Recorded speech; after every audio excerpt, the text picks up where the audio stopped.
പ്രഭാഷകൻ അധ്യായം 48. ഏലിയ. അനന്തരം പ്രവാചകനായ ഏലിയ അഗ്നി പോലെ പ്രത്യക്ഷപ്പെട്ടു.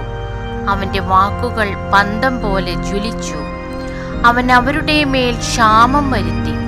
അവന്റെ തീഷ്ണതയിൽ അവരുടെ എണ്ണം ചുരുങ്ങി.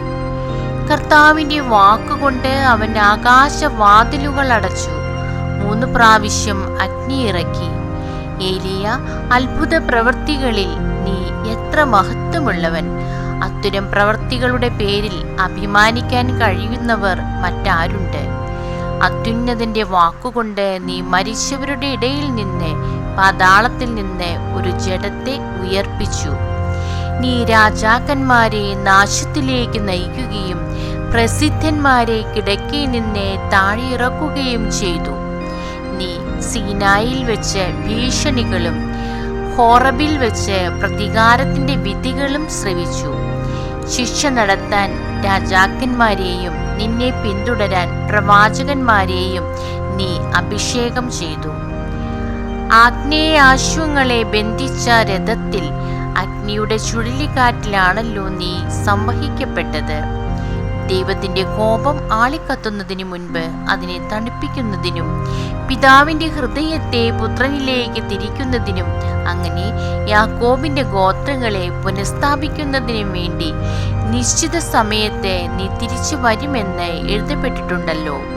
നിന്നെ കണ്ടവരും നിന്റെ സ്നേഹത്തിന് പാത്രമായവരും അനുഗ്രഹീതർ, അവർ ജീവിക്കും. എലീഷ. ചുഴലിക്കാറ്റ് ഏലിയായെ വലയം ചെയ്തു. എലീഷായിൽ അവന്റെ ചൈതന്യം നിറഞ്ഞു. ജീവിതകാലത്ത് അവൻ അധികാരികളുടെ മുമ്പിൽ ഭയന്നു വിറച്ചില്ല. ആരും അവനെ കീഴടക്കിയില്ല. ഒന്നും അവന് ദുസ്സാധ്യമായിരുന്നില്ല. മരിച്ചിട്ടും അവൻ പ്രവചിച്ചു.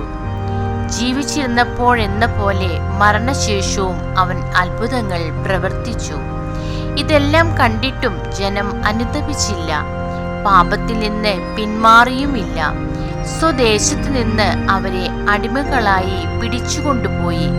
അവർ ഭൂമിയിലെങ്ങും ചിതറി.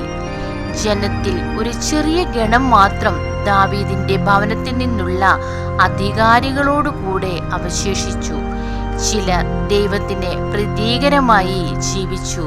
മറ്റുള്ളവർ പാപത്തിൽ മുഴുകി. ഹെസക്കിയ. യെശയ്യാ. ഹെസക്കിയ തന്റെ നഗരം മതില് കെട്ടി ഉറപ്പിക്കുകയും നഗരത്തിൽ ജലം കൊണ്ടുവരികയും ചെയ്തു.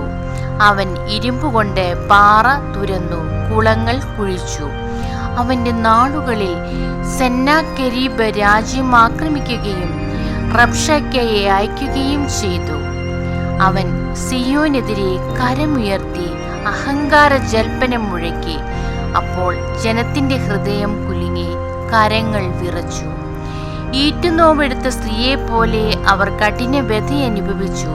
അവർ കൈകൾ ഉയർത്തി കാരുണ്യവാനായ കർത്താവിനെ വിളിച്ചപേക്ഷിച്ചു. പരിശുദ്ധനായവൻ സ്വർഗത്തിൽ നിന്ന് അവരുടെ നിലവിളി തൽക്ഷണം ശ്രവിക്കുകയും യെശയ്യാ വഴി അവരെ രക്ഷിക്കുകയും ചെയ്തു. കർത്താവ് അസറിയാക്കാരുടെ പാളയം തകർത്തു.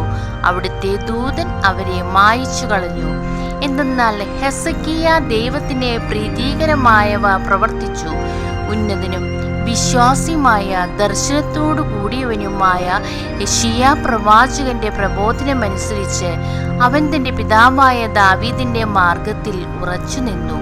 അവന്റെ കാലത്ത് സൂര്യൻ പുറകോട്ട് ചരിച്ചു. അവൻ വഴി രാജാവിന്റെ ആയുസ് ദീർഘിച്ചു. ആത്മാവിന്റെ ശക്തിയാൽ അവൻ അവസാന നാളുകൾ ദർശിക്കുകയും സിയോനിൽ വിലപിച്ചുകൊണ്ടിരുന്നവരെ ആശ്വസിപ്പിക്കുകയും ചെയ്തു. കാലത്തിന്റെ സമാപ്തിയിൽ സംഭവിക്കാനിരുന്ന നിഗൂഢ കാര്യങ്ങൾ സംഭവിക്കുന്നതിന് മുൻപ് അവൻ വെളിപ്പെടുത്തി. ദൈവമേ, സ്തുതി അങ്ങേക്ക് യോഗ്യമാകുന്നു.